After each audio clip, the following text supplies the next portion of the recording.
For more, we turn to Ed Mireles, a former FBI agent.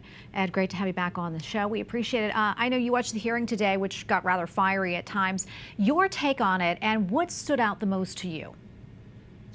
Well, thank you for having me. It was informative and at the same time maddening. We got more information from the acting director than we did from the previous director, and that was refreshing. But man, I have to agree with the senators. I mean, the answers, some answers are lacking. It's downright maddening. I mean, it's frightening that this happened or this unfolded the way it did. I mean, it's bordering on criminal negligence. Yeah, Ed, are you shocked by all this?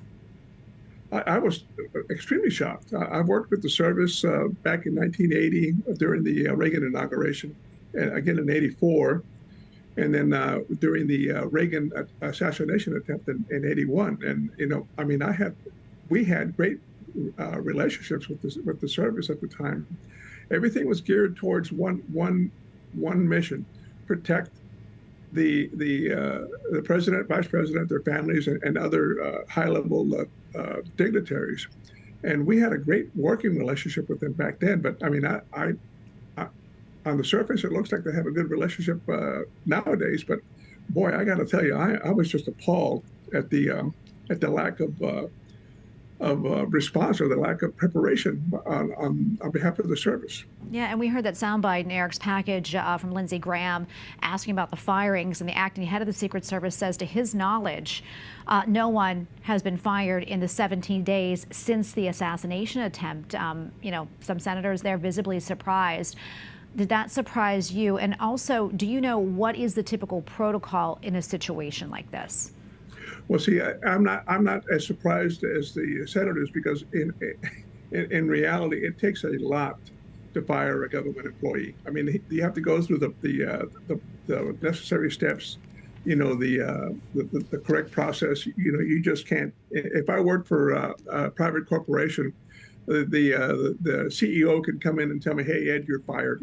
I have to leave." But in the government, government employees have protections, so that doesn't surprise me. But I will say this. In a few weeks or a couple of months, we better see anywhere from 10 to 20 people fired because this is a massive, massive failure. I mean, it is just incredible. Yeah, and I mean, you've worked on presidential events before. Of course, we know that. Talk to us about how the local police, the Secret Service, and the FBI work together on events like this.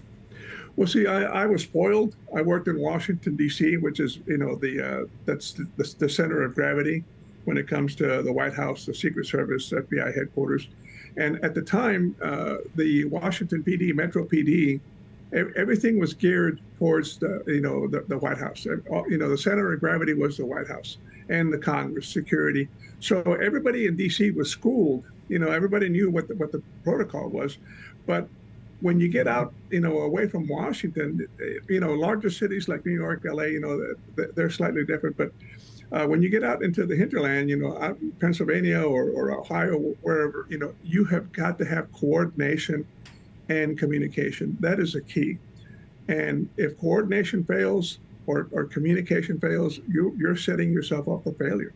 Yeah, and it certainly sounds like that was a big issue in all this, at least from the testimony that we were hearing. Ed, what would you like to hear or like to see, that is, come from these hearings? Well, I'd like to see, there's so much, really. I'd like to see someone say, hey, listen, Mr. Smith or Agent Smith approved the plan. His subordinate, tried to execute it. And just see accountability and none of this stonewalling and misdirection and stuff. I'd like to see some names named and people held accountable. And in this regard, I agree with the senators. Somebody has to pay the price. Someone needs to have skin in the game. Okay, and by skin in the game, it's like, hey, listen, my friend, Agent so-and-so, you screwed up. You will be fired. Okay, that's what I would like to see. Well, Ed, thank you so much for your insights. Always appreciate it. God bless you. Thank you, folks. Thank you.